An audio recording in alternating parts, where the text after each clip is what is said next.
My name is Raja Shazif Khan and you are watching Disaster Management PPLDM. Some hours ago, a terrible earthquake happened in Afghanistan, and now the Taliban government is saying that as many as 2,000 Afghans could be dead. Rescue and relief efforts are ongoing. Incidentally, today is October 8th, National Resilience Day in Pakistan. It is the anniversary of the terrible Kashmir earthquake of 2005, which killed 78,000 people in Pakistan. And ever since then, we commemorate that day to remind ourselves of the importance of disaster risk reduction and national resilience. And now we spend this day with this disaster having happened in our next door neighbor. That's not the only thing going on right now with this day.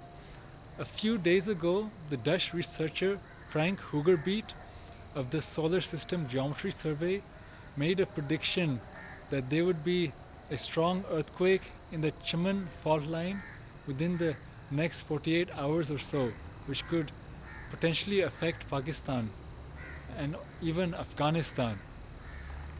He makes these kinds of predictions all the time. That's what the Solar System Geometry Survey does.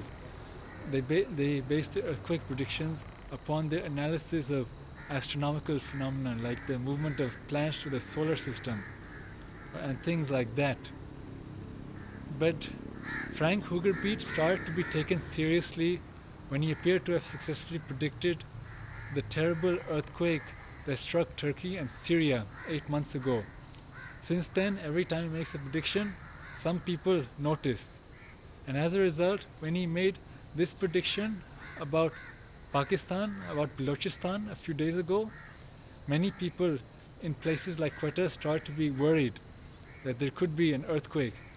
And while so far Pakistan has not been affected by any major seismic disaster, it has happened in Afghanistan, probably far inland in the country, away from the Chiman fault line. But it still means that Frank Hoogerbeet was off by just a few hundred miles. So otherwise his prediction was correct. And so what could that mean? Is there really some method to his madness? Could his ways of predicting earthquakes have some validity if he has seemingly made accurate predictions 2 times in 8 months?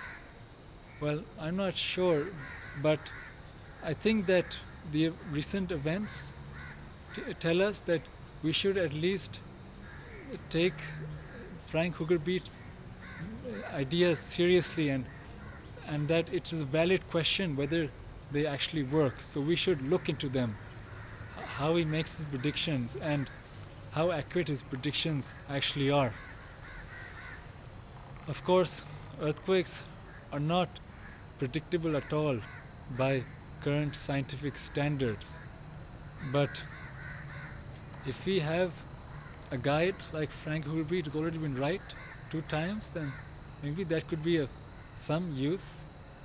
And so we should not dismiss Frank Hoogerbeet and the Solar System Geometry Survey. We should study this organization more and what it does. And for now, Afghanistan is dealing with a terrible earthquake.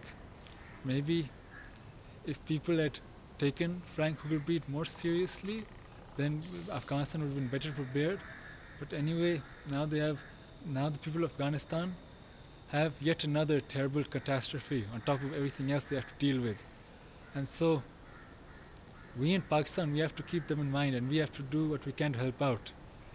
This National Resilience Day, let us pray for the people of Afghanistan and let us resolve to stand with our neighbor, with the nation next door, with which our fate is inextricably intertwined. And let us make sure that as we work to make our own nation resilient, we also work to make Afghanistan resilient, so that we both stand strong together and both of us are able to weather whatever challenge that this world throws against us nowadays. Please like and subscribe so you can receive more insight and analysis into the issues of our time relating to disaster risk reduction and human resilience.